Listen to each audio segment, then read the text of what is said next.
cheap but highly rewarding mods you should do to your C5 or C5 Z06. So if you don't own one of these yet, you probably don't know, but if you do own one, you know how much of a pain it is to jack these cars up. You may not have ever put it on the lift, but it is a pain. The full fiberglass rocker is obviously very fragile.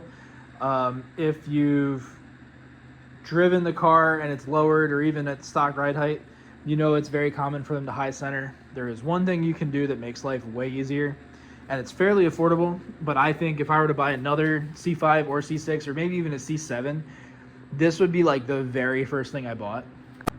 We are unfortunately on the ground in a lowered car, so it's hard to see, but there's this piece here. This is not factory.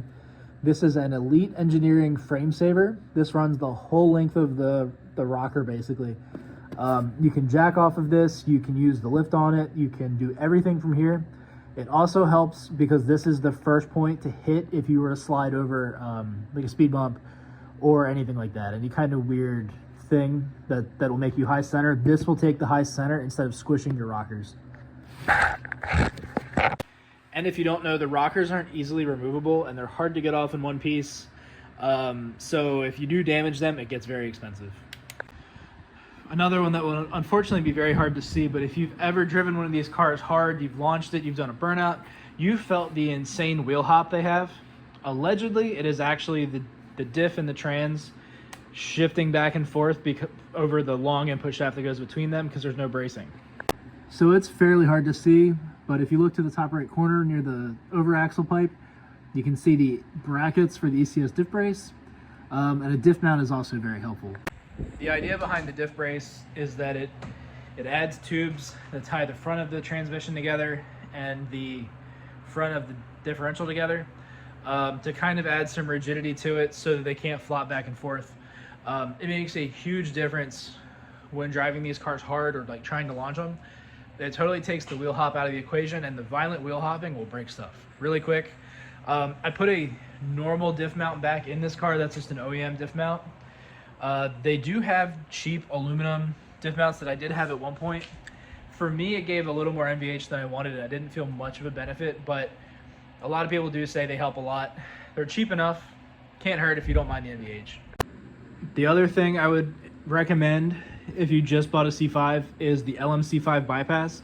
I'm not going to pull my BCM out to show it, but that's basically a security system bypass. These cars had a recall for the column lock pin. Apparently it can actuate while you're driving, which is obviously bad because you can't steer.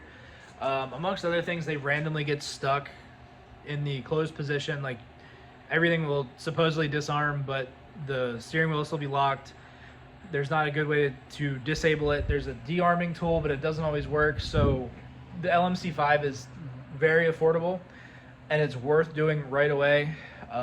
It bypasses the VATs, I believe, but it definitely bypasses the column lock so that it never kicks in. Obviously, it makes the car a little more vulnerable, but the recall, I believe, pulled the pin out of the column so that the column can't lock, but you can still go into the pull key, wait 5 seconds, and you'll have no power. So worth doing right away. Like, one towing bill to a shop to attempt to fix it will cost more than the LMC5 bypass will. So definitely something I recommend for everybody, like, right away. It's one of those things that, like, it's easier to fix preemptively than wait for it to be an issue and try to fix it from there. I've heard of mixed success stories once it is engaged, but pretty much everyone says you install it, it's easy to install, and you're fine from then on. And unfortunately, the other thing I highly recommend we can't see. I may have a picture. If I do, I'll put it here and I'll talk over it. But if I don't, it's the DEI heat shielding kit. So it goes along the length of the tunnel plate, the sides of the transmission tunnel, up around where the cats go. It does a great job at keeping the interior temperatures a little bit lower. It made a very significant difference in this car. The only issue with doing it is a pain. You do have to have the whole X pipe down. You have to have the cats off. You have to have everything off to install it. However, one of the best mods for power on this car is a set of headers. Headers in the tune will make these cars not fast, but it wakes them up a good bit. They sound louder even with the stock mufflers. You know, I have videos on the channel of my car with the stock mufflers and long tube headers, no cats. It sounds good. They make a little more power. Worth doing, and while you're there, you can do the heat shielding and everything. It's a win-win all around.